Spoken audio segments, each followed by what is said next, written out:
nendang, mukul-mukul kepala saya. Kebetulan ada laptop. Jadi saya jatuhin laptop untuk mengalihkan perhatian dia gitu. Akhirnya dia sempat lepas. Alhamdulillahirrabbilalamin. Wassalatu wassalamu ala rasulillah. Senang sekali berjumpa kembali di channel Donditan dan Geraha Mualaf Jakarta. Alhamdulillah pada sore hari ini saya kedatangan tamu Ibu Aisyah, Ibu ya. Ibu Nur Aisyah. Panggilannya Ibu Aisyah. Boleh Nur, boleh. Oh, boleh Nur, boleh Aisyah. Baik, nah ini pertama kali katanya ini ya, Bu Aisyah. Podcast katanya. Podcast yang pertama. Oh, waduh. Deg-degan nggak Bu? Iya, deg-degan. Oh, deg-degan. Alhamdulillah Ibu Nur Aisyah ini berasal dari Sulawesi Utara. kota ini. Kotanya Kota Manado. Kota Injil berarti? Iya. Oh, Kota Injil. Ibu menjadi muslim Iya. tahun 2019. 19. Hari Senin 29 Juli 2019. 29 Juli. Iya. Oh, berarti hari ini dong ya? Iya. Hari ini ulang tahun. Hari ulang tahun kelima. Berarti persis 5 tahun. Proses Oke. pertama kali terima podcast. Alhamdulillah. Ibu dari Kota Manado. Ya, Kota Manado ini kan terkenal dengan kekristenan yang kuat ya Bu ya di sana ya. Nah, Ibu awalnya dulu dari gereja apa? Ada sebutin ya. Nggak disebutin nggak apa-apa. Tapi dari denominasi apa mungkin? Katolik atau Protestan? Protestan. Protestan. Yang Karismatik. karismatik, yang tepuk tangan gitu ya. Iya. Yang jingkrak-jingkrak gitu. Gak apa-apa Bu, saya juga dulu dari GBI Bu. GBI Betani. Sama dulu Insinyur Niko dulu gembalanya. Nah, itu kan di Manado kan biasanya kan kuat-kuat Bu ya. Iya. Orang Kristennya. Gimana ceritanya Ibu kok bisa lepas sampai ke Islam gitu? Alhamdulillah Allah baik banget. Allah baik. Allah baik banget untuk memberikan hidayah dengan caranya yang gitu luar biasa Iya, iya. pada saya sehingga akhirnya saya memutuskan untuk masuk Muslim di Masuk Islam. Iya. Islam di waktu yang telah saya sebutkan tadi. Jadi awalnya saya masuk Muslim waktu itu saya sempat kerja di salah satu perusahaan. Sebenarnya waktu itu cuma ada perusahaan itu memenangkan tender PUPR dan PUPR. Nah, terus? waktu itu saya kerja di salah satu perusahaan itu menjadi koordinator kabupaten. Waktu itu saya sempat mengikuti beberapa pelatihan.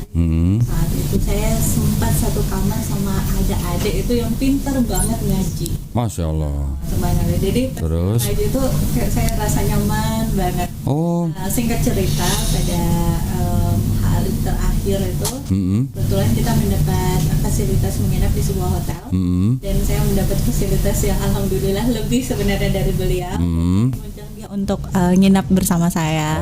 Dan satu kamar. Terus saat itu dia ngaji di atau saya suruh dia ngaji.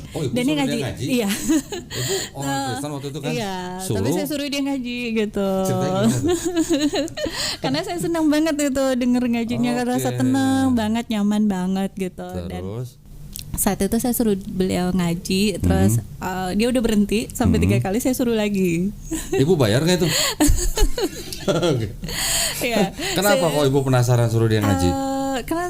Kenapa terasa tenang, nyaman banget dari seorang Masya ngaji Allah. itu. Saya merasakan ketenangan yang begitu luar biasa yang belum pernah saya rasakan Masya gitu. Allah. Jadi saat Saya itu merinding. karena Saya merinding nih bener. Masya Allah. Ibu ingat nggak? Iya. Ibu suruh adik itu ngaji di Iya. surat apa, ayat berapa? Saya nggak tahu Nggak dia ingat ya? ngajinya apa. Oke. Saya juga nggak sempat nanya. Cuman pas saya suruh dia ulang keempat kali, terus dia bilang gini aja Bu, Ibu mau nanya apa tentang Muslim gitu. Nah waktu itu saya nanya ke dia, apa sih yang membedakan Islam sama Kristen gitu. Dia menceritakan banyak hal ke saya, dan di situ saya dapat sebuah kebenaran. Oh iya ya, kalau Isa Al-Masih itu, Yesus itu adalah Allah itu sendiri. Kenapa ketika dia dicari sama pasukan Romawi, dia bersama dengan 12 muridnya ketika dia pergi ke Taman Getsemani, di sana dituliskan bahwa Yesus itu berdoa. Nah, kepada siapa? Kalau dia Allah itu sendiri, kenapa dia berdoa kepada siapa? Dia berdoa. Jadi itu adalah sebuah kebenaran pertama yang saya dapatin. Dan akhirnya saya mencari kebenaran dan kebenaran lebih lagi, dan alhamdulillah saya menetapkan hati untuk memeluk agama Islam dari hal itu. Setelah berapa lama Ibu? Itu bulan April, jadi bulan bulan April 2018. Oh, 18. Dari 2018 baru ke 2019. Ke Juli 2019. Iya. Berarti kurang lebih 1 tahun. Kurang lebih 1 tahun. Nah, selama 1 tahun ibu belajar dari siapa? Saya nggak belajar dari itu, jadi cuman kayak lihat Google aja, terus kayak gitu-gitu, terus sering nelpon dia juga. Adek itu umur berapa, Bu? Adek itu kalau nggak salah umurnya waktu itu saya sekitar dia baru 21 kan. 21? Iya, dia 21. Berarti adek itu pintar kristologi berarti, Bu ya? Iya. Bisa menceritakan begitu ya? Dia cerita tentang dia banyak menceritakan karena dia itu luar biasa banget. Waduh, keren ya. Ternyata ada ya. Ada. Baru tahu loh saya. Dia kayaknya memang mendalami agama banget atau lulusan pesantren. Terus dia menceritakan tentang Nabi Isa alaihissalam yang ada di Quran nggak, Bu? Dia menceritakan sedikit. Sebenarnya kalau untuk Isa al-Masih sih, dia menceritakannya sedikit, tapi dia lebih banyak menceritakan tentang Islam itu sendiri. Oh gitu. Dia menceritakan tentang Islam itu sendiri. Jadi dari situ karena saya sudah sedikit tahu tentang agama Kristen, jadi dari apa yang dia sampaikan itu nyambung. Oke. Tapi gitu. Yang pertama kali ngomong bahwa Yesus ke Taman Getsemani berdoa tuh ada itu? Saya. Oh, ibu sendiri. Saya sendiri. Dari cerita yang dia itu iya ya gitu. Karena dia menceritakan banyak hal gitu. Terus saya bilang oh iya ya. Kalau memang Yesus itu ada Allah itu sendiri, kenapa saat itu dia berdoa gitu di sana? Kepada siapa dia berdoa? Kan nggak mungkin dia berdoa kepada dirinya sendiri gitu. Katanya sedang memberi contoh. Memberi contoh. Memberi contoh kepada murid-muridnya gitu katanya. Nggak mungkin kan. Dari kekata itu kalau kita mau bicara orang-orang mau melihat, kita baca bersama arti dari kalimat itu kita sudah bisa pahami. Dari kata dia berdoa di sana gitu. Udah gitu ibu baca nggak, Bu, di Bible-nya Yesusnya berdoa seperti apa? Iya, kalau di itu kan dia berlutut ya di atas bersujud, itu. Bersujud, benar. Lalu dia maju sedikit dan dia maju sedikit dan dia berdoa, dia bersujud, maju sedikit dia bersujud dan berdoa di sana gitu. Maksud Tuhan bersujud tuh, Bu ya? Iya. Jadi itulah kebenaran pertama yang saya dapati. 1 tahun ibu belajar sendiri berarti? Iya, 1 tahun belajar sendiri dan akhirnya memantapkan hati untuk bersahadat di Masjid Agung Bandung. Di Bandung? Iya. Oh, nggak berani di Manado ya, Bu? Enggak. Kalau di Manado ketahuan ntar ya? Karena kebetulan waktu itu juga memang lebih banyak waktu di Jakarta gitu sama Surabaya gitu. Nah, waktu ibu bersahadat itu ibu sudah berkeluarga? Saat itu dalam posisi divorce, tapi memang sendiri ya. Lagi posisi benar-benar sendiri. Jadi masuk agama Islam itu bukan karena menikah atau karena ada orang lain, karena memang saat itu posisinya lagi diizinkan Allah sendiri gitu. Alhamdulillah. Ya. Jadi karena ayat di Bible itu malah yang membuat ibu belajar, malah ibu mengetahui, terus akhirnya ibu berpikir gitu ya, terus malah akhirnya ibu masuk Islam. Iya, alhamdulillah ya. Nah, waktu ibu masuk Islam, terus gimana? Broadcasting nggak, Bu, ke keluarganya? Waktu saat itu memang karena keluarga berlatar belakang pendeta, jadi dan keluarga kebetulan juga keluarga besar itu banyak yang taat beragama. Jadi saya waktu itu memilih untuk silent karena saya takut, saya sadar diri bahwa iman saya belum cukup kuat, ilmu agama juga saya belum cukup kuat. Jadi takutnya malah nanti saya tergoyahkan dan saya murtad lagi. Jadi saat itu saya memilih untuk diam dan belajar dulu gitu. Berapa lama ibu silent? Silentnya itu dari 2019 nanti 2022. Berarti 3 tahun? Iya, 3 tahun. Hampir 3 tahun? Iya. Nah, terus selama 3 tahun itu keluarga taunya ibu ya masih Kristen aja gitu? Iya. Ibu tinggal sama keluarga atau sudah pisah? Enggak, saya memang udah pisah dari keluarga gitu. Berarti selama 3 tahun ibu kalau pulang ke rumah keluarga masih pulang ke rumah keluarga? Masih mengunjungi mama gitu. Karena kakak juga adalah pendeta, jadi kakaknya pendeta? Iya. Jadi ibunya juga pendeta? Iya. Ibunya pendeta, kakaknya pendeta. Ya. Papanya? Almarhum papa ya juga. Oh, almarhum juga papa pendeta juga. Waduh, berarti anak pendeta ini? Iya. Anak pendeta lepas gitu ya berarti ya? Alhamdulillah karena saya diberikan hidayah sama Allah gitu. Semoga harapan saya juga Allah memberikan hidayah buat keluarga. Amin, amin. Terus setelah 2022 keluarganya tahu, gimana ceritanya? Sempat ada yang ngamuk-ngamuk gitu. Iya, sempat ada yang ngamuk-ngamuk dan ya bahkan ada yang ngomong kalau datang ke Manado hijabnya dibuka gitu.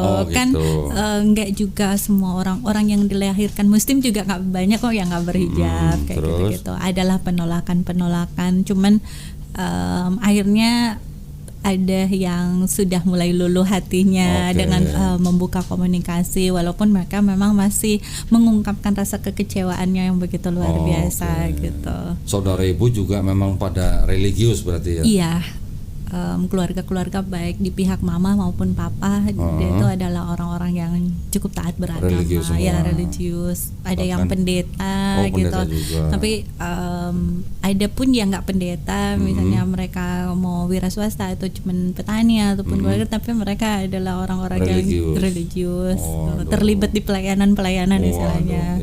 Jadi saya dianggap memalukan keluarga. Gitu. Dianggap aib gitu ya? Iya, dianggap aib sama keluarga. Tapi pada waktu itu kan ibu sudah mandiri, Alhamdulillah. Ibu kan sudah tidak tinggal bersama orang tua. Iya. Gitu ya. Tadi kalau nggak salah dengar ibu pendeta. Iya. Juga sudah tahu. Kalau mama belum tahu. Sampai sekarang? Iya. Usia berapa mamanya? Mama udah 74, mau 75 bulan 74. Oktober. Oke. Jadi sampai sekarang mamanya belum tahu. Belum tahu kalau mama gitu. Ya apa ya? Ya itu sih hak daripada Bu Aisyah ya. Iya. Bagaimana yang paling tahu kondisi mamanya kan Bu Aisyah ya. Iya. Berarti 2019 sekarang sudah 2024. Iya. 5 tahun Ibu nih. Iya. Gimana? Waktu awal-awal ada kesulitan? Awalnya waktu masih silent malah nggak ada kesulitan, Pak Ustadz. Jadi nanti malah proses pemurnian keimanan saya dimulai. Jadi di Rubah tahun 2022 itu saya sempat menikah. Jadi awalnya itu di 2019 sampai 2022 alhamdulillah Allah tuh sudah mempercayakan banyak hal ke saya. Saya tidak lebih kaya dari orang lain, tapi saya sebagai seorang wanita sudah cukup ya, hidup cukup gitu. Nah di saat itu saya cukup materi maksudnya Bu ya? Iya, jadi saya pikirnya ya Allah sudah memberikan banyak hal ke saya. Terus saya itu belum belajar agama. Mau sholat aja saya masih nuntun dari buku, dari YouTube gitu kan. Nah aku pengen belajar lebih lagi gitu. Dan saat itu sebenarnya saya nyari tempat-tempat untuk belajar, tapi ada beberapa kendala sampai akhirnya saya memilih untuk menikah.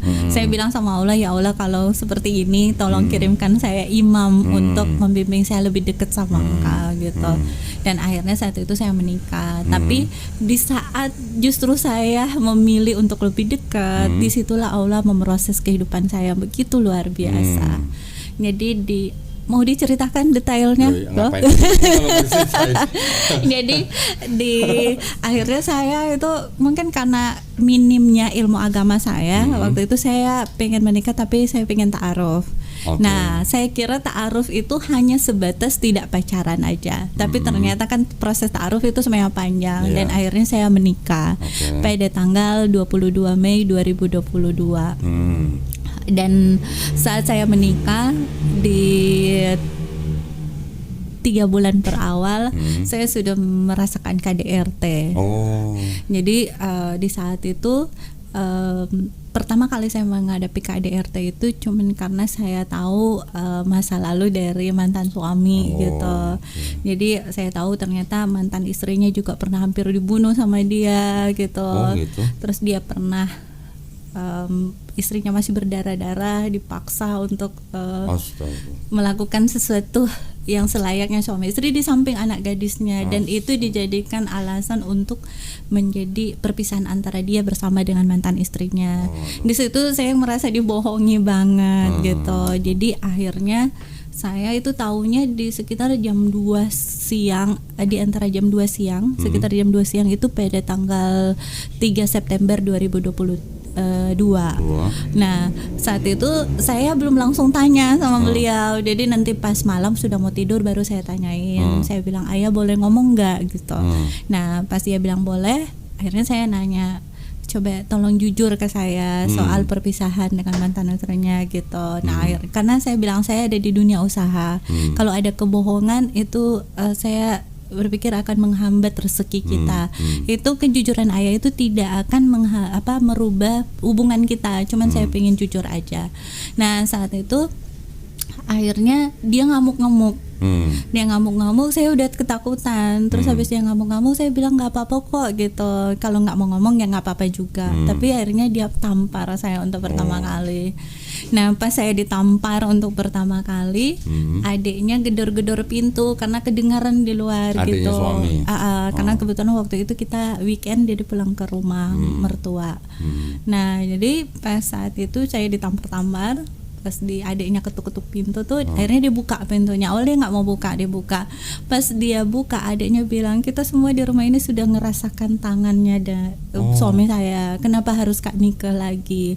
Nah, pas saya itu karena nama saya nikah gitu, saya langsung ambruk dan jatuh, dan saya jalan sendiri dari rumah dia itu keluar rumah.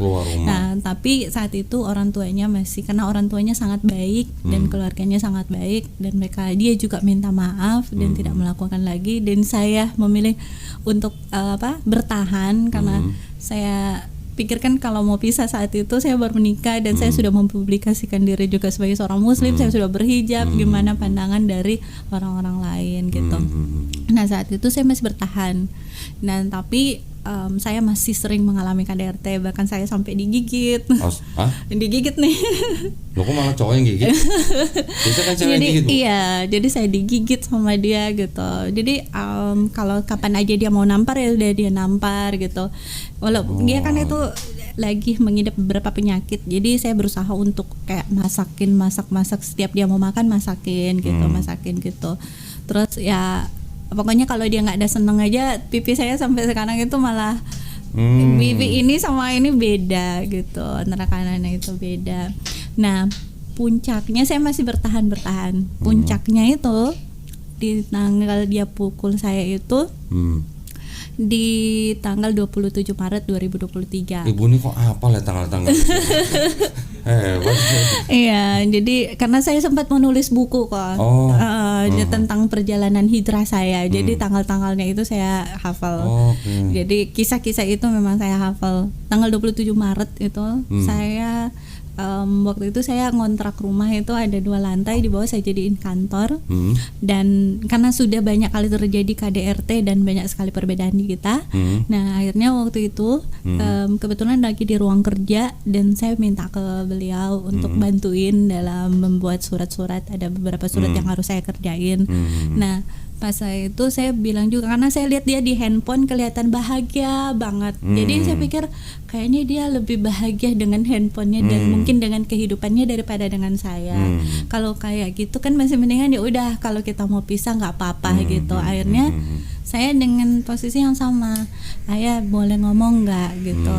Terus dia Ibu juga nggak takut ditampar lagi tuh minta ngomong? Iya, takut sih kok gitu. Akhirnya dia bilang iya apa. Saya bilang kalau ayah nggak bahagia sama bunda, ya udah ayo kita pisah ya baik-baik aja gitu. Biar kita bisa memulai kehidupan kita masing-masing. Biar ayah bisa bahagia dengan kehidupan ayah, mungkin aku juga bisa memulai kehidupan aku yang baru. Saat itu dia cuman diam aja. Nah, itu saya takut mau dipukul, mau bercerita lebih. Saya bilang saya izin ke lantai 2 ya ayah gitu untuk melanjutkan pekerjaan di sana. Soalnya saya sudah ngomong gitu, kalau saya tetap bertahan di situ takutnya dipukul lagi kan. Nah, akhirnya dia cuma diam. Pas saya mau berdiri dari tempat duduk, tiba-tiba saya didorong ke dinding, dipukul-pukul, ditampar-tampar, dijambak rambutnya, dibenturin ke dinding gitu. Nah, itu saya coba untuk lepas. Kebetulan meja kerja saya cukup berat dan akhirnya saya bisa bertahan di meja itu. Dan saat itu dia masih nendang-nendang, mukul-mukul kepala saya. Kebetulan ada laptop, jadi saya jatuhin laptop untuk mengalihkan perhatian dia gitu. Akhirnya dia sempat lepas.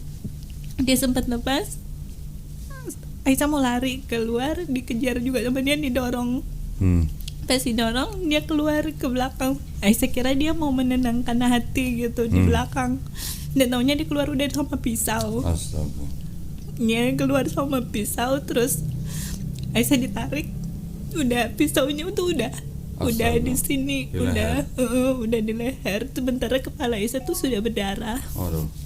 Jadi waktu itu tuh Aisyah sempat mau teriak, tapi sudah tangannya udah ini di leher juga kan gitu. Tapi alhamdulillah Aisyah tetap berusaha untuk teriak. Alhamdulillah mungkin tetangga dengar dan dia keluar pura-pura jemur baju, jemur pakaian. Lihat itu kan ada tirai di tempat tinggal kita, jadi pas dia lihat itu, dia airnya lepas. Dia lepas, Aisyah tuh udah gemetaran, dia duduk di tangga. Terus duduk di tangga itu, Aisyah nunggu dia tenang. Pas dia lempar pisaunya, baru Aisyah lari ke atas. Aisyah lari ke atas itu, untung Aisyah sempat ngambil handphone. Jadi Aisyah sempat ngambil video pas dia lempar pisaunya. Dan Aisyah pikir kan Aisyah udah harus punya bukti. Jadi akhirnya lari ke atas, dikejar lagi sama dia. Jadi dorong-dorongan di pintu dan di leher ini sampai biru semua. Karena ditahan sama dia gitu, ditahan hampir 1 jam lebih, mungkin kok sampai lemes. Alhamdulillah saat itu anak Aisyah yang paling tua, si Cici, nelpon terus, terus dia sampai bilang ayo kita mati bareng gitu. Aku bilang ya udah, kalau kamu mau bunuh saya, izinkan saya turut kirim uang buat anak saya. Soalnya dia nelpon terus. Dan setelah sekian jam nego sama dia, bujuk-bujuk, akhirnya dia lepas. Dia lepas, Aisyah langsung ke polisi. Nah, tapi ya pas sudah di polisi, sudah dilaporin, Aisyah sudah nggak mau ketemu kan gitu. Tapi Aisyah tuh dikirimin video, adiknya itu ngirimin video papa sama mamanya udah nangis-nangis karena papanya nggak mau menanggung malu lagi. Kakaknya itu lagi baru keluar penjara karena kasus asusila anak di bawah umur. Terus adiknya masih itu kena kasus narkoba. Adiknya laki-laki. Aisyah tuh nggak tahu semuanya, nanti tahu setelah sudah menikah. Dia bohong semua tentang kakak beradiknya itu. Nah, jadi papanya nggak mau menanggung malu gitu. Jadi papanya udah nangis-nangis, udah pokoknya udah jedurkan pintu kepalanya di beton gitu, di dinding. Akhirnya Aisyah cabut laporannya saat itu. Terus dia janji untuk berubah lagi. Aisyah tuh masih terima lagi waktu itu. Sampai pada puncaknya itu pas Idul Fitri, Aisyah masih basuh kakinya, masih nyium kakinya di tahun yang sama, 2023, 22 Juni ya. 22 Juni, Mei. Idul Fitri di 2023. 23. Jadi Aisyah tuh masih basuh kakinya, masih nyium kakinya, pengennya mulai lagi dari baru. Ya udah, ini adalah pengabdian aku sebagai seorang istri. Nah, waktu itu dia juga cuman emang katanya orang seperti dia itu malahan akan menganggap Aisyah itu sebagai malaikat dan dia iblisnya. Jadi sebenarnya pas kejadian itu kan pas dia hampir bunuh Aisyah, Aisyah sempat konsultasi tentang keberadaan dia yang seperti itu. Soalnya Aisyah bilang waktu Aisyah hampir dibunuh sama dia kan, kalau kita ada terjadi perdebatan, Aisyah masih lebih terima, mungkin masih wajar untuk lakukan seperti itu. Tapi kan orang yang bisa bertindak seperti itu di saat kita tidak terjadi perdebatan kan mungkin ada sesuatu yang salah gitu. Jadi Aisyah hanya berkonsultasi dengan beberapa pihak dan Aisyah tuh cari tahu masa lalunya dia, dari dia masih kecil, ke orang tuanya, ke adik kakaknya, ke sepupu-sepupunya, ke orang-orang di lingkungannya. Akhirnya Aisyah tuh jadi tahu dia dengan masa lalunya gitu. Dan teman Aisyah tuh sebenarnya sudah bilang, orang seperti itu kalau sudah sama orang yang pernah dia sakiti secara fisik, dia udah susah untuk berubah. Dia masih bisa berubah kalau sama orang yang belum dia sakiti gitu. Jadi sudah tidak anjurkan untuk Aisyah bersama-sama dia. Tapi Aisyah tuh masih kayak, aku masih belum, satu lagi yang belum aku lakukan, belum basuh kakinya. Jadi Aisyah masih basuh kakinya saat itu. Cuman seminggu kemudian dia masih lempar gelas dan belingnya tertanam di kakinya Aisyah. Nah, saat itu Aisyah bilang, itu pun Aisyah dari buat makanan buat dia kok. Terus nanti kan kita makan di lantai 2, Aisyah masaknya di lantai 1. Itu Aisyah bawa makanannya itu masih panas-panas. Terus dia lagi main handphone. Terus dia bilang, kenapa mengendap-endap gitu? Dia mau dapetin dia lagi bikin ini bikin itu katanya. Saya bilang, ini lantai kita ke lantai 2 ini kan tangganya beton, terus udah dilapisin karpet pula, jadi pasti kan nggak kedengaran. Terus yang dibawa juga panas. Terus ngana, ya udah makan aja lah, aku mau istirahat, maaf ya gitu. Terus pas Aisyah itu langsung dipanggil, hei anjing gitu. Terus pas natap gitu Aisyah bilang, kenapa sih ya kalau memang marah kenapa harus ngata-ngatai kayak gitu gitu. Terus pas Aisyah ngomong kayak gitu langsung diambil gelas yang segini, dilempar kena ke kaki Aisyah, pecah di situ. Terus nanam di lutut, masih ada bekasnya. Nah saat itu Aisyah bilang sama Allah, ya Allah aku udah nggak sanggup lagi, udah nggak sanggup, benar-benar nggak sanggup. Akhirnya Aisyah berkonsultasi dengan beberapa ustadz. Pada tanggal 26 Juni itu Aisyah pergi ke Masjid Raya Bukit Tinggi dari jam 8 pagi. Sumatera Utara. Oh, jadi itu hidup sama suaminya di Sumatera Utara, di Sumatera Barat, sorry. Iya, di Sumatera Barat. Oke. Terus waktu itu Aisyah ngambil waktu jam 8 pagi ke Masjid Raya Bukit Tinggi. Terus Aisyah ambil waktu puasa di sana karena kebetulan Aisyah tuh puasa Senin Kamis itu, jadi yaudah puasa gitu. Terus Aisyah tuh berdoa di situ. Aisyah bilang, ya Allah aku udah nggak sanggup lagi, kuatkan aku untuk menghadapi semuanya ini. Saya udah benar-benar nggak sanggup kalau mau hidup sama dia gitu. Dan akhirnya alhamdulillah saat itu Aisyah sudah mengambil keputusan. Tanggal 28 dia masih kembali ke rumah karena awalnya dia udah pergi dari rumah. Tanggal 28 dia kembali ke tempat tinggal Aisyah dan meminta Aisyah untuk kembali hidup bareng-bareng, mulai dari nol lagi. Tapi Aisyah bilang, kita mau mulai dari nol kayak gimana? Aisyah bilang, kalau mau kembali dari nol, saat ini saya sudah memposisikan diri sebagai bayi yang baru lahir. Aku butuh asupan gizi, butuh dijaga, butuh dipelihara, butuh dibimbing. Terlebih lagi saya bilang, rekening saya sudah kosong, saya tidak punya uang sama sekali. Saya bilang gitu. Kalau kamu mau hidup sama saya hanya punya penghasilan segini sebulan dari kerja sama media aku yang ada di sana. Terus dia bilang, kalau mau jadi orang muslim juga seperti bayi yang baru lahir, bukan juga rekeningnya harus dikosongkan. Nah, saya bilang pokoknya saat ini posisi saya seperti itu. Jadi Aisyah tuh mau lihat kalau memang dia mau benar-benar dia bisa menerima keadaan itu.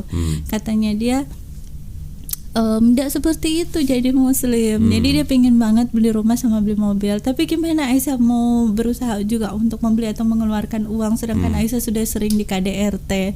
Jadi kan udah nggak mau sama sekali.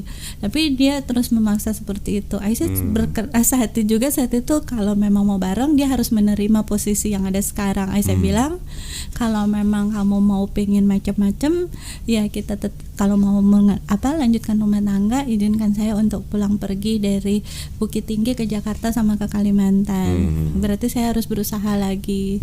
Tapi kalau posisinya sekarang emang saya rekeningnya nol, saya bilang gitu. Terus akhirnya dia pergi dari rumah. Ya udah kalau memang kayak gitu kita pisah aja. Ya udah, Aisyah pun udah, dia saat itu Aisyah udah benar-benar pisah. Dia masih kembali beberapa kali, masih ngancam-ngancam beberapa kali, tapi Aisyah sudah mengambil keputusan untuk tidak. Tapi disitulah Allah menunjukkan kemahakuasaannya yang luar biasa di hidup Aisyah. Aisyah tidak bersungut-sungut, tapi Aisyah memaksakan diri untuk bilang terima kasih ya Allah. Jadi di tengah-tengah cobaan itu yang begitu berat, Aisyah tetap bersyukur. Aisyah terus malah lebih banyak belajar baca Al-Quran dan yang lain-lain. Terus Aisyah tahajud juga. Dan sana sendiri kok. Jadi di sana itu di Bukit Tinggi sendiri. Karena waktu tinggal di sana dia juga nakut-nakutin. Kalau tinggal di kota itu katanya orang di sana itu kalau kita itu punya masalah sama mereka akan membuat hidup aku tuh tidak berdaya sama sekali. Jadi Aisyah takut untuk komunikasi dengan banyak orang. Jadi kalau sama tetangga-tetangga paling cuma senyum aja gitu. Jadi nggak punya teman dekat sama sekali. Jadi Berapa lama tinggal di 1 tahun Bukit 7 Tinggi? bulan. 1 tahun 7 bulan. 1 tahun 7 bulan. Jadi pas kejadian itu akhirnya alhamdulillah Aisyah tuh lebih banyak mendekat ke masjid agama. gitu, belajar agama.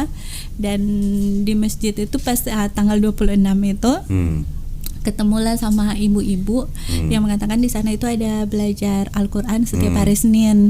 Cuman hari Senin itu kebetulan ustadz yang ngajar tidak ada karena orang tuanya sakit. Jadi nanti minggu depan. Minggu depannya Aisyah datang. Dan pas Aisyah datang itu di sana itu ada ustadznya. Nah Aisyah pertama kan benar-benar nggak tahu sama sekali baca Al-Quran waktu itu. Iqra'nya belum tahu sama sekali. Jadi Aisyah duduk di belakang dengan malu-malunya. Tiba-tiba ada ibu-ibu yang manggil, ayo maju di sini karena ustadznya udah datang. Nah pas belajar itu biasanya ustadz baca ayat terus diikutin satu persatu. Pas sampai di giliran Aisyah bilang sama ibu sebelah, saya belum bisa baca gitu. Nah beliau sempat nyari Al-Quran yang ada bahasa Latinnya, cuman akhirnya dilewati. Terus saat itu Aisyah tiba-tiba dihubungi sama sama Uni itu. Dia bilang mau nggak belajar Al-Quran, mau banget gitu. Alhamdulillah saya didampingi oleh beliau untuk belajar dan pada tanggal 15 September Aisyah sudah bisa baca walaupun belum lancar. Masya Allah banget, Allah tuh luar biasa. Padahal Aisyah pertama kali buka Iqra mikirnya 2 tahun mau belajar itu. Soalnya kan pas bingung gimana mau belajar Iqra ini. Pertama kali bisa baca ayat Quran, rasanya gimana? Alhamdulillah banget. Subhanallah, Aisyah tuh benar-benar ngerasain ketenangan yang luar biasa yang nggak pernah Aisyah ngerasain di tempat lain. Nah saat itu akhirnya Aisyah bilang sama Allah, ya Allah, saya tahu bahwa sebelum melangkah ke sini saya benar-benar mempasrahkan hidup sama Allah gitu, karena saya pengen deket sama Allah. Makanya saya ini mau datang ke sini dan mau belajar. Jadi saya yakin Allah tuh bawa saya ke Bukit Tinggi bukan untuk dihancurkan gitu. Untuk saya tahu Allah punya maksud yang indah buat saya gitu ke sana. Akhirnya di sana saya jadi ingat bahwa ketika syahadat dulu saya meminta untuk tidak divideokan dan tidak dipublikasi, tapi saya berjanji bahwa ketika saya bisa baca Al-Quran, saya akan mensiarkan agama dengan cara yang Allah percayakan ke saya. Alhamdulillah. Pertama kali ini berarti ini. Iya, alhamdulillah. Dan di saat itu Aisyah tuh akhirnya buka mualaf center di Bukit Tinggi. Iya, mualaf center di Bukit Tinggi. Bu Aisyah malah buka mualaf center di Bukit Tinggi. Iya, alhamdulillah. Jadi itu pas di proses perceraian itu berjalan karena Aisyah tidak mau pemikiran itu terganggu dengan hal-hal yang negatif. Aisyah berpikir ini sudah jadi masalah, so itu harus diselesaikan, harus dihadapi. Tapi saya harus membuat sesuatu yang bermanfaat buat diri saya sendiri dan sekiranya bisa bermanfaat sama orang lain. Jadi selama proses perceraian itu berjalan, di saat itulah Aisyah mendirikan mualaf center di Bukit Tinggi. Nama mualaf centernya apa? Mualaf Center Bukit Tinggi memang. Mualaf Center Bukit Tinggi. Iya. Masya Allah. Sampai sekarang masih. Alhamdulillah sampai sekarang. Sudah berapa mualaf yang dibina di sana? Masih ada 3 keluarga yang dibina dengan 12 jiwa. Masya Allah. Bahasanya jiwa kayak orang gereja. Oh iya ya, pakai bahasa apa sih kalau bahasa ini keislaman? Saya masih kekurangan kosakata. Kosakata keislaman itu masih karena Aisyah memang baru belajar. Jadi dari 2019 setelah Bu Aisyah masuk Islam sampai 2022 itu berarti belum terlalu melakukan Islamnya berarti belum. Jadi untuk belajarnya 2022 belum. Menikah, 2023 proses cerai. Iya. Baru nih benar-benar belajar Islamnya dari situ. Alhamdulillah. Baru belajar Islam malah bikin mualaf center. Iya. Waduh, keren ya. Semua karena Allah kok. Semua karena Allah. Iya. Nah, terus gimana ceritanya kok sekarang bisa di Jakarta nih? Lagi ada acara atau memang pindah ke sini atau gimana? Milih hijrah ke Jakarta kok, karena kalau tinggal di Bukit Tinggi kan ada mualaf-mualaf yang di bawah binaan Aisyah. Terus Aisyah juga butuh hidup gitu. Jadi Aisyah pikir kalau tinggal di Bukit Tinggi di sana tuh udah banyak pengusaha soalnya. Mereka udah banyak, jadi Aisyah tuh milih untuk pindah ke Jakarta untuk memulai hidup dari nol kembali. Oh. Jadi Mbak Bu Aisyah di Jakarta nih sedang memulai usaha baru. Iya. Boleh tahu nggak usaha apa? Usahanya Enggak, jangan. Iya, kok lagi mencari-cari sih kok gitu. Jadi lagi menata kehidupan kembali. Nah, terus mualaf-mualaf yang di Bukit Tinggi gimana, ditinggal? Masih tetap di binaan. Ada gitu. yang mengurusi di sana? Sementara ini kok lagi nyari orang yang tepat untuk mengurusi. Karena kemarin ada sedikit orang yang dipercayakan tapi beliau kurang amanah gitu. Okay. Jadi mungkin beliau sih mungkin ada sesuatu yang dipikirkan atau apa. So ada beberapa bantuan yang akhirnya tidak tersampaikan ke para mualaf. Jadi sementara beliau saya hentikan. Nah ini lagi mencari. Jadi kalau ada sekiranya yang kenal, saya pingin titipkan mualaf center di Bukit Tinggi. Kalau Kokoh juga ada kenalan di sana, sekiranya yang bisa amanah. Bil, Bukit Tinggi. Tuh ada yang mau. Masya Allah tuh. Ibu di sini udah ngurusin mualaf, mau ke sono lagi. Tapi di sini siapa ngurusin, Bu? Waduh. Karena sebenarnya di sana juga kok ada 12 anak yang ngaji di mualaf center itu. Guru ngajinya udah ada. Udah ada guru ngajinya. Cuman mereka juga karena ada masalah itu kemarin, jadi sempat berhenti. Dan Sebentar, tolong. Terus sempat berhenti, sebenarnya sekarang ini juga mereka lagi berhenti. Terus udah banyak yang hubungi Bu, kapan buka lagi gitu kok. Pingin banget itu proses belajar mengajinya tetap dibuka lagi gitu kok. Bentar. Ini ada konsumsi datang. Oh, Masya Allah. Nih, sambil makan dong, sambil makan. Nontonnya bengong doang dari tadi, nggak ada yang serius banget. Enggak, masalah nonton mulutnya nggak ngunyah. Dibagi. Masya Allah. Pak Monas kalian makan, Pak Monas. Pak Monas makan, maaf ya. Nah, kita belakangan, Bu. Biar Iya, mereka makan dulu. apa-apa. Penonton bayaran.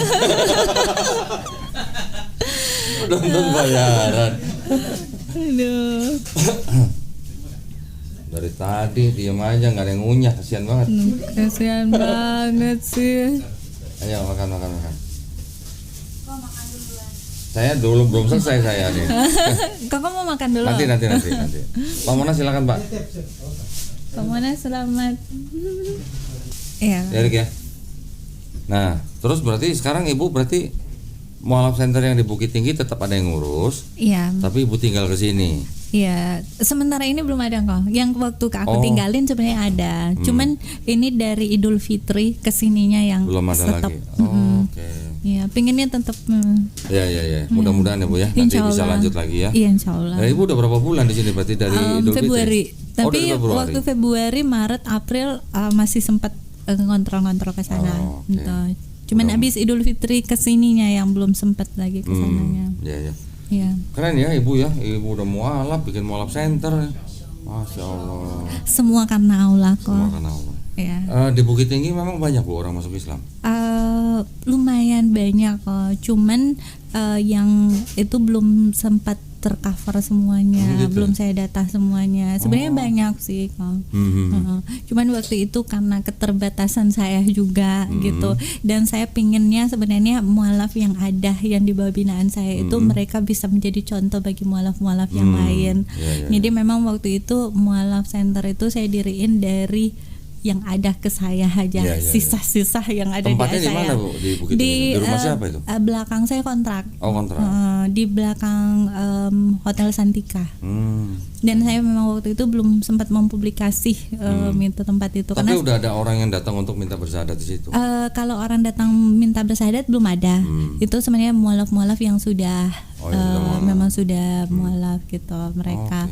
Tapi saya pingin mereka itu menjadi Muslim yang kafah ya. Iya, Muslim yang kafah gitu.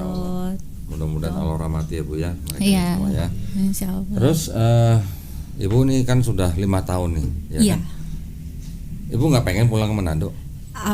Pengen banget.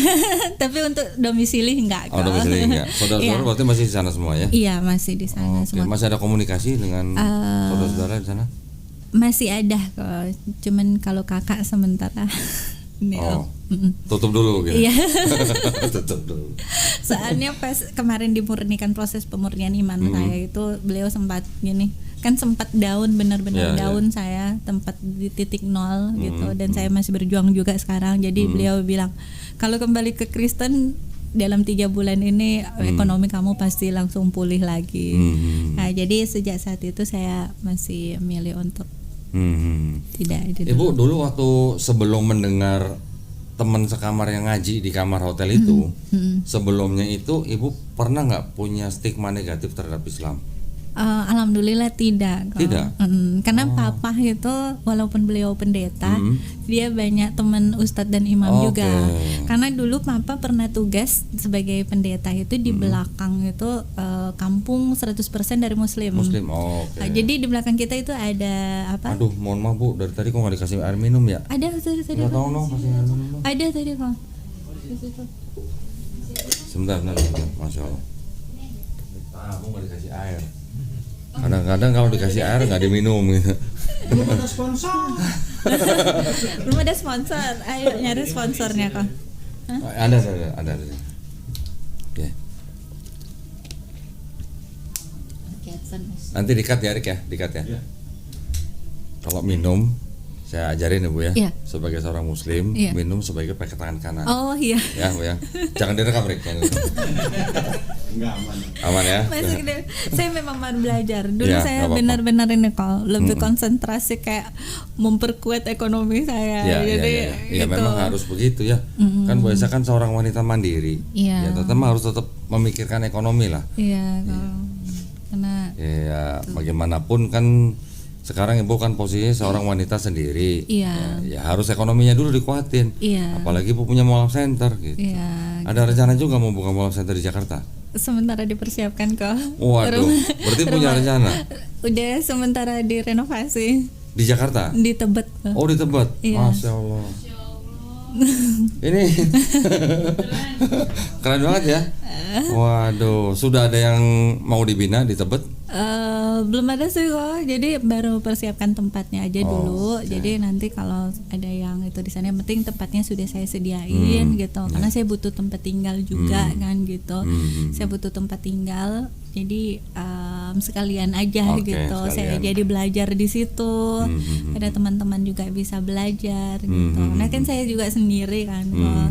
Jadi ya udah biar teman-teman juga yang pengen belajar di situ. Iya, alhamdulillah. Berarti mesti cari guru ngaji lagi dong ya? Iya. Ada guru ngaji tuh sebelah sana. Iya. Itu bisa di calling tuh. Iya. Ya, mudah-mudahan ya dilancarkan ya. Insya Allah kok, amin. Nah, terus berarti sekarang kan Bu Aisyah sebagai wanita yang mandiri, yang sendiri harus menatap masa depan dong. Iya. Nyari lagi nggak Bu? Apa? Hah? Enggak kok. Kok cepet amat jawabnya? Soalnya biasanya kalau di podcast saya, kalau yang di depan saya biasanya perempuan yang sendiri gitu, nanti di komen banyak tuh, mau dong IG-nya, mau dong. Sementara biasanya udah begitu. ditutup dulu kok. Nah, ini ngomong sendiri ya, jadi nanti jangan nanya sama saya gitu.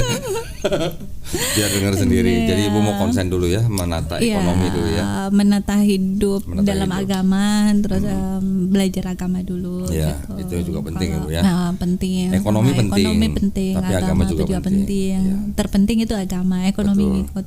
Karena waktu ke Bukit Tinggi sempat memang undur gitu kok. Jadi dari usaha itu sempat enggak vakum gitu. Cuman ternyata itu pincang juga gitu. Dari situ menyadarkan, memberikan pelajaran bahwa ternyata memang harus sejalan gitu. Ya namanya kita tahu lah kalau kita Bu Aisyah namanya sudah mulai belajar Islam nih kan, sudah dari 2023 kan.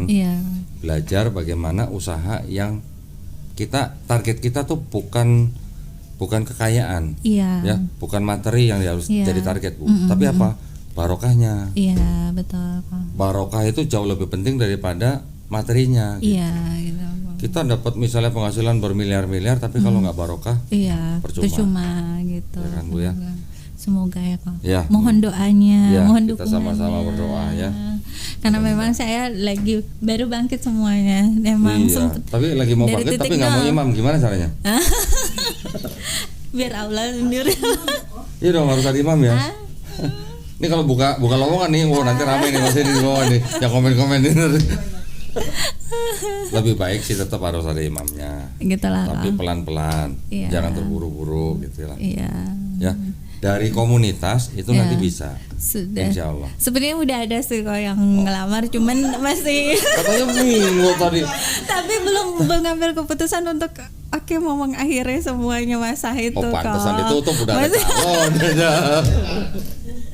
Ya. Masih apa namanya, karena memang kalau sebagai seorang perempuan itu kalau enggak itu kan bahaya juga Iya, kok gitu. apalagi sudah pernah mengalami KDRT. Iya, Ya, harus jadi hati-hati lah. harus hati-hati gitu. Trauma juga memang iya gitu. Mungkin yang dulu, yang kedua itu ada yang tidak dilakukan, Iya. sekarang dilakukan dulu. Iya, kok, Ya. betul. Yang Betul, dulu betul. kan ngecek masa kecilnya setelah KDRT. Iya. Nah, sekarang sebelum nikah harusnya dicek dulu. Iya.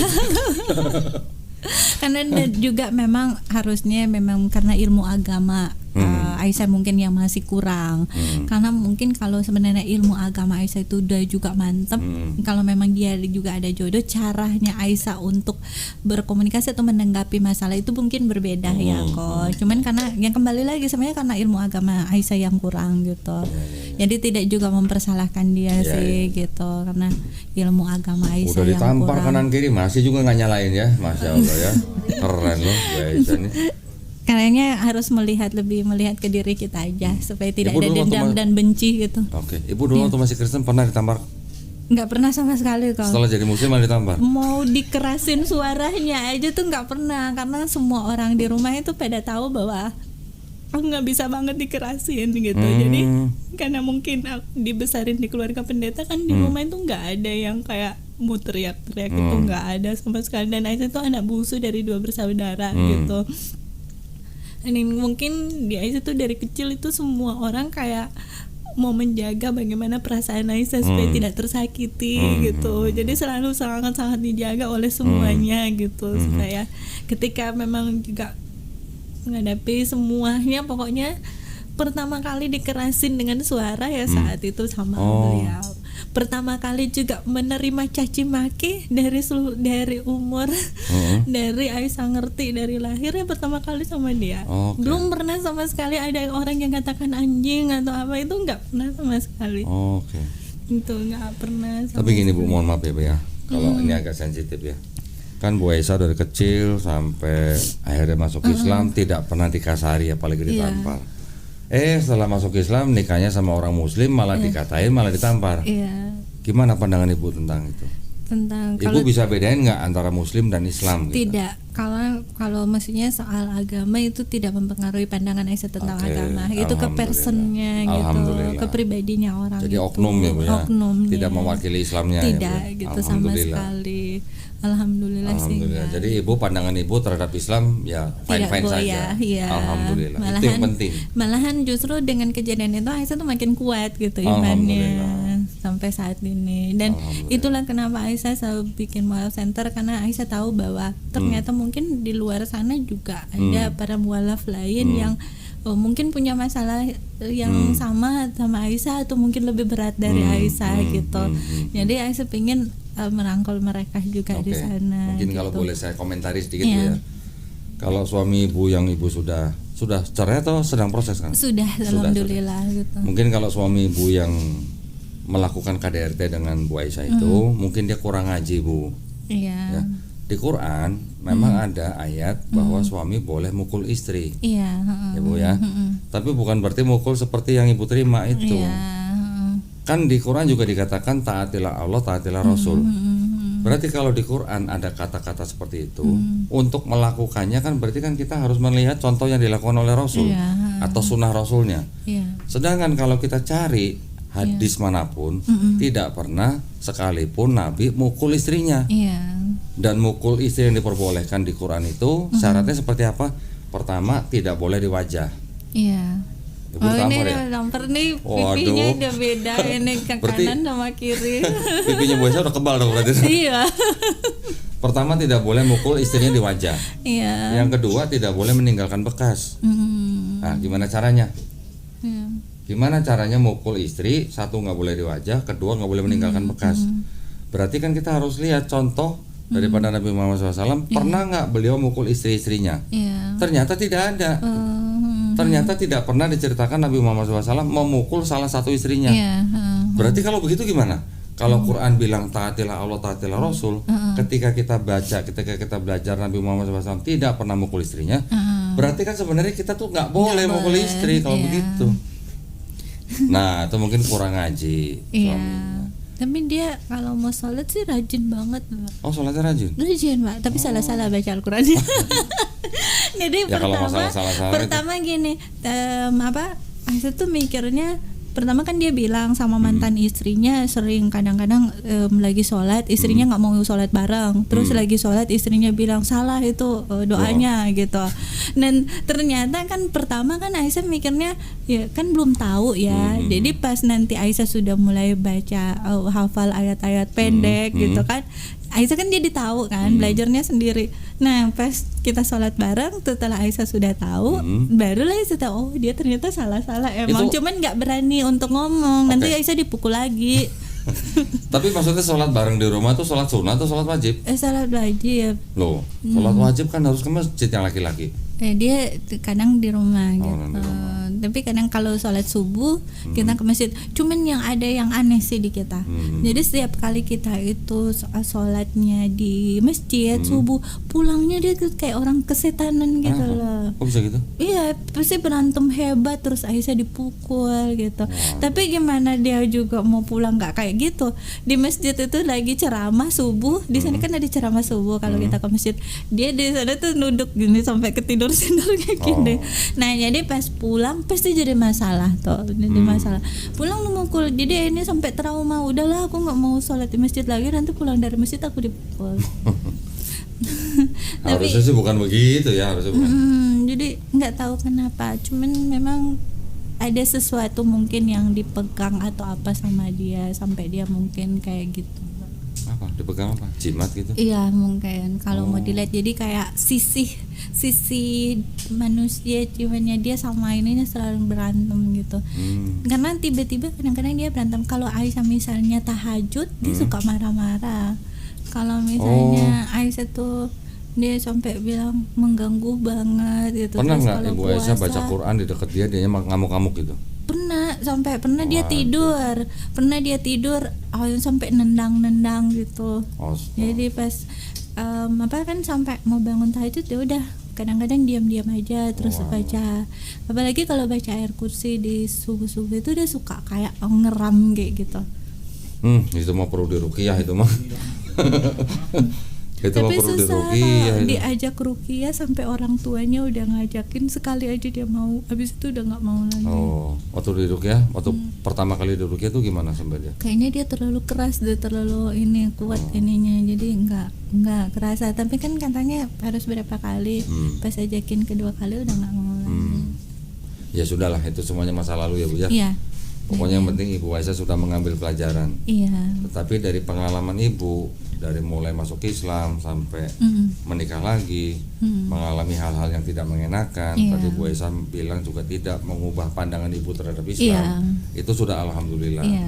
Terus perasaan Ibu waktu masih Kristen dengan sekarang di dalam Islam, perasaannya bedanya bagaimana? Jauh berbeda. Walaupun Ibu mengalami KDRT. Dulu di Kristen kan Ibu nggak pernah dibentak, nggak pernah dipukul. Nggak pernah, tapi justru ketenangan batin yang sesungguhnya itu bisa Aisyah rasakan justru di saat itu. Ketika menjadi seorang. Iya, justru apalagi di dalam semua proses ya pemurnian iman. Jadi Aisyah menamakan itu proses Allah memurnikan iman Aisyah. Di saat itu masalah memang berat banget. Tapi di saat itu juga malah Aisyah mendapatkan ketenangan batin yang luar biasa. Jadi Aisyah tuh sempat 5 tahun sendiri. Nah ketika itu Aisyah nggak lebih banyak uang dari orang lain, tapi alhamdulillah Allah mencukupkan waktu itu. Jadi kalau dia capek kerja atau apa, kadang-kadang nonton, bahkan pernah sekali Aisyah sewa studio untuk nonton sendiri. Bahkan apa? Untuk nonton di bioskop. Studio bioskop disewa. Jadi bayar gitu. Terus pernah bisa gitu Bu ya? Bisa, jadi kan kalau hari biasa kan enggak banyak nonton. Jadi tanya ke manajernya, biasanya hari segini berapa seat yang terisi gitu. Mereka bilang, "Yaudah Aisyah bayar aja semuanya." Di mana Bu tuh? Di bioskop mana tuh Bu? Boleh juga sekali gitu ya. Terus sih kayak gitu. Jadi karena Aisyah tuh tidak kalau mau ketemu sama orang takutnya malah kan Aisyah tuh butuh ketenangan gitu. Nah tapi itu tidak membuat Aisyah juga setenang seperti yang Aisyah rasakan yang waktu ada masalah itu. Bahkan pernah di Kalimantan itu capek kerja atau apa, Aisyah tuh pergi ke lounge hotel, makan, minum makan di situ, terus ada live musik kan. Nah, Aisyah tuh bilang minta mereka nyanyi dan Aisyah suka bilang sama manajernya, saya tidak punya janji sama siapapun, so kalau ada yang deketin saya tolong kalian diusir ya gitu. Jadi saya makan di situ dan nyewa, kalau weekend ya terpaksa harus bayar table di seluruh meja itu di sekitaran gitu. Nah itu hanya untuk mencari ketenangan kalau mau apa, karena capek kerja, stres dengan pekerjaan. Tapi saat itu juga paling besok pas bangun ya udah sudah dengan perasaan yang sama, sudah dengan pemikiran yang sama, sudah dengan beban yang sama gitu. Tapi di saat Aisyah mengalami hal yang kemarin itu di Bukit Tinggi itu, tinggal di rumah itu sendiri dan tidak kenal sama siapapun gitu di sana. Tapi alhamdulillah itu mendapatkan ketenangan batin yang luar biasa banget gitu, yang tidak pernah sama sekali terus Aisyah rasain sebelumnya hingga saat ini alhamdulillah. Walaupun banyak sekali tantangan, walaupun banyak sekali rintangan, bahkan secara ekonomi ada di titik nol, nggak punya apa-apa sama sekali gitu. Tapi alhamdulillah Allah masih memberikan ketenangan, masih memberikan kekuatan dan bisa ketemu sama ko Ustadz di sini, juga teman-teman. Koko di sini sama teman-teman di sini nih Pak Monas, alhamdulillah banget ya, gitu. Pertemuan dua orang itu tidak ada yang kebetulan.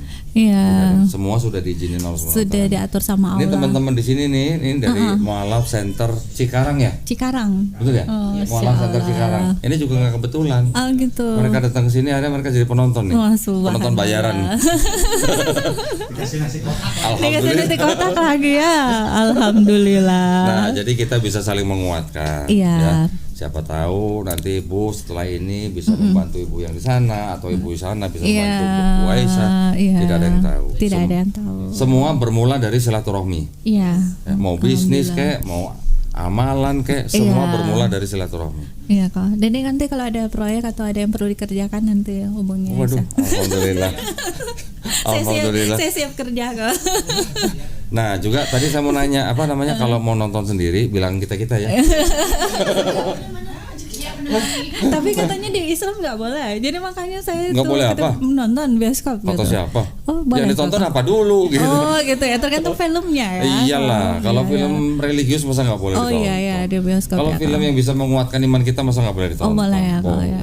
Oh ke bioskop boleh. Saya jadi takut sebenarnya. Jadi sejak waktu lalu tuh sekarang aja kadang-kadang pengen nonton deh. Enggak, kita harus pilih-pilih film. Oh gitu. Terutama buat anak-anak kita nih. Terutama nih anak-anak kita. Film harus benar-benar difilter. Karena dari luar Islam itu bisa mau mempengaruhi atau mau merusak Islam. Salah satunya melalui film. Oh iya. Satunya film nih. Kedua food, makanan. Ya. Makanan tuh bisa mempengaruhi Islam kita loh. Nanti bisa juga dari fashion. Nanti bisa dari freedom. Oh iya. Bener nggak? Iya. Anak-anak kita sekarang udah mulai bisa berontak kan sama orang tua kan? Maunya bebas dan segala macam kan? Dari mana itu? Dari mana tuh? Freedom, fashion, food, film. Nah, nanti ada lagi dari feminisme. Feminisme, itu juga berbahaya buat Islam. Nah, jadi bukan berarti kita nggak boleh nonton film, ya boleh lah kalau film tentang Nabi Muhammad SAW masa nggak boleh ditonton gitu kan. Siapa tahu nanti kalau mau nonton sendiri di bioskop kita temenin ya Bu ya. Insya Allah ya, suatu saat nanti ya. Sebaiknya apalagi untuk seorang wanita itu jangan sampai sendiri, dalam arti bukan kalau belum mau menikah lagi itu hak ya. Tapi kalau menjadi seorang muslim sebaiknya kita berukhuwah. Kita masuk ke dalam komunitas supaya kita tidak merasa kesepian, supaya kita bisa saling menguatkan gitu. Kalau sendirian banyak godaan nanti. Godaannya belum tentu berupa ekonomi, bisa juga nanti godaan berupa akidah. Nanti kalau Bu Aisyah menahan diri, memberi batasan, nggak mau bergaul dengan siapa-siapa, nanti mereka yang mencoba masuk, yang lain akidah dengan kita. itu banyak betul, banget. banyak banget ya kok. Iya. Nanti bisa diketok-ketok pintunya, selamat pagi, sore. Bu, kami mau mengabarkan keselamatan. Iya. Benar Bu? Nah, tapi kan dia bisa bilang, gue mantan Kristen gitu. Iya, Tapi Kak. alhamdulillah kalau sudah Muslim ya kita sebaiknya berukhuwah, Iya. kita berkomunitas. Berkomunitas. Ya, itu lebih baik, jauh lebih baik. Iya, betul. Ya, saling menguatkan, bisa saling membantu, ya kan? Iya, betul. Nah, cerita apa lagi dong? Masih ada ceritain lagi? Buat para pemirsa, mudah-mudahan Iya. apa yang diceritakan Bu Aisyah kan bisa menjadi inspirasi Iya, atau apa, menguatkan iman kita. Wah. Bu Aisyah dulu waktu Kristen itu sudah baca Bible dari depan sampai belakang belum? Sudah. Hatam berarti? Ya. Berapa kali? Oh, udah nggak terhitung kayaknya kalau Sering gua, berarti? kalau Karena anak pendeta. iya, nah pendeta. Tapi Karena ketika Ibu baca Yesus doanya sujud, iya, pernah baca nggak Bu Yesus makan babi? enggak. Nggak pernah. Pernah baca nggak Bu Yesus disunat? Enggak. Yesus disunat disunat, dong. iya, Ya, iya. waktu umur 8 hari Iya, kan. berumur 8 hari. Pernah sorry. baca nggak Bu Yesus puasa? Iya, puasa. Puasa. Iya. Pernah baca dong ketika Yesus diturunkan dari salib di kafani, Iya, betul kan? betul. Nah sekarang umat beragama apa yang mati di kafanin, yang nggak makan babi, yang disunat, yang puasa, Iya. dan doanya sujud? Iya. Umat beragama Muslim. apa? Islam. Iya. Berarti Ibu sekarang lagi ngikutin sunnah Yesus dong? Iya. Itu kan sunnah Yesus berarti kan? Itu sunnah. Sunnah Yesus di Bible maksudnya? Iya. Iya dong? Iya. Nah gitu.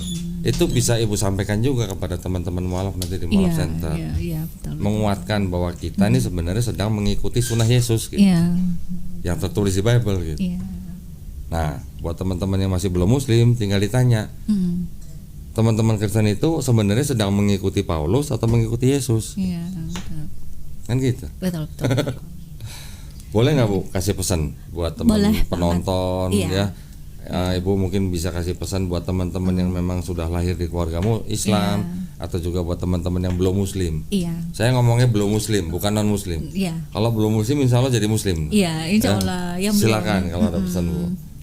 Jadi sebagai pesan atau hikmah dari perjalanan hidup saya buat teman-teman yang sudah Muslim maupun yang belum menjadi Muslim, ya, insya Allah bisa mendapat hidayah bersama-sama dengan kita semua yang ada di sini, Iya. bahwa ketika dihadapi dengan suatu masalah seberat apapun itu, jangan pernah goyah. Jadi jangan pernah menjauhkan diri dari Allah. Justru di saat itu kita harus lebih mendekatkan diri sama Allah.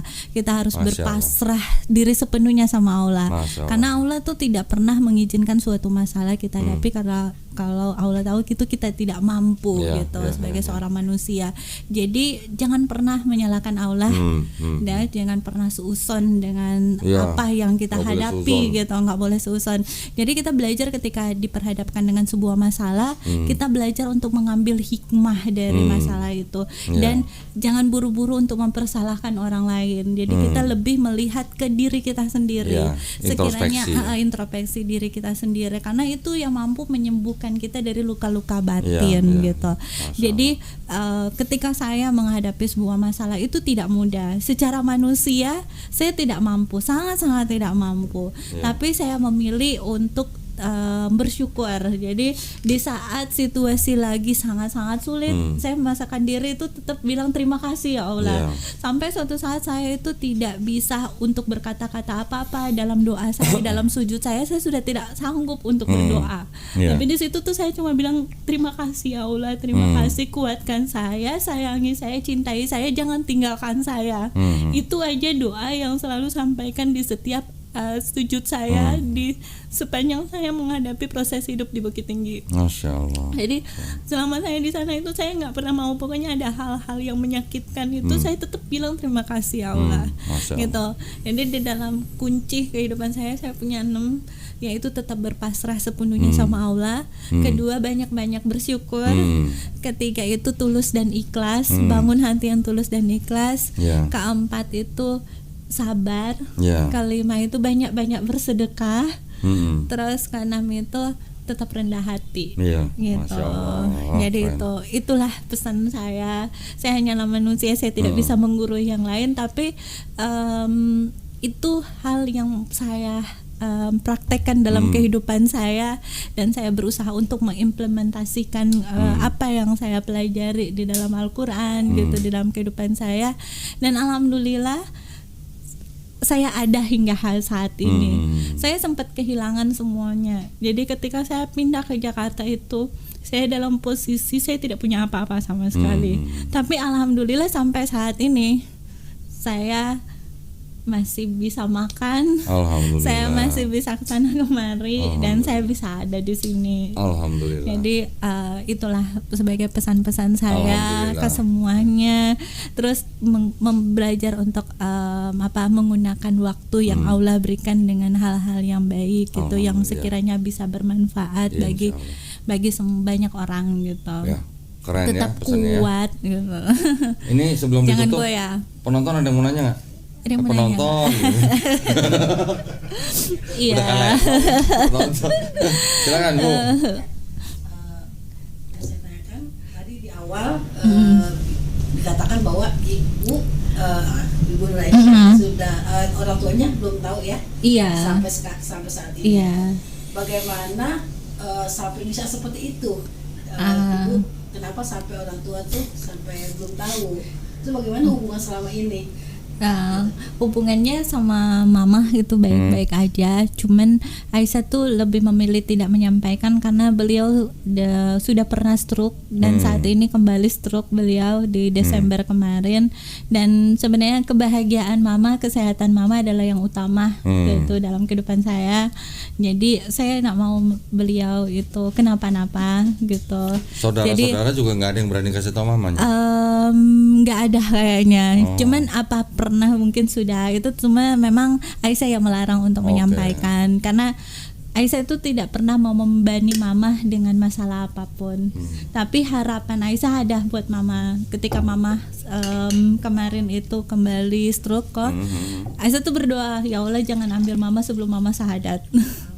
Ya, walaupun memang itu kelihatan mustahil karena mama kemarin tidak ada yang mustahil ya. Karena mama kemarin kena stroke lagi dan tidak bisa ngomong gitu. Mama udah kelima kali stroke, dan kemarin saya sudah minta kakak untuk konsultasi dengan dokter. Kalau yang sebelum-sebelumnya masih bisa terapi dan mama masih bisa jalan, alhamdulillah.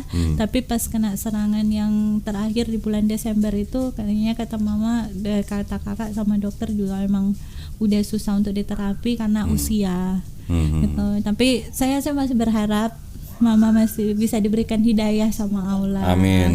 Mohon doanya Ya, semuanya. amin. Mohon doanya juga buat Aisyah biar tetap istiqomah, tetap kuat, murah rezekinya. Amin. Mudah jodoh. Lah, kok nggak ngaminin? Amin ya rabbal alamin. Biar menjadi membawakan kebahagiaan dunia dan akhirat ya. Kok bisa jadi imam Ada yang dunia nanya lagi? akhirat. Cukup? Bapak silakan. Iya, Pak silakan. Waktu mendapat KDRT Ya. itu nikahnya di Bukit Tinggi, Iya. dapat orang sana juga. Iya. Bukan berarti orang Bukit Tinggi suka KDRT semua ya Pak ya? Bukan ya. Ya. Iya, Pak di sana sih Pak. Tapi oknum di sana juga banyak orang-orang baik. Jadi di sana itu justru gini, Aisyah mendapat perlakuan yang tidak baik sama dia di sana, tapi Aisyah juga ketemu sama malaikat yang tak bersayap di dunia ini. Di sana.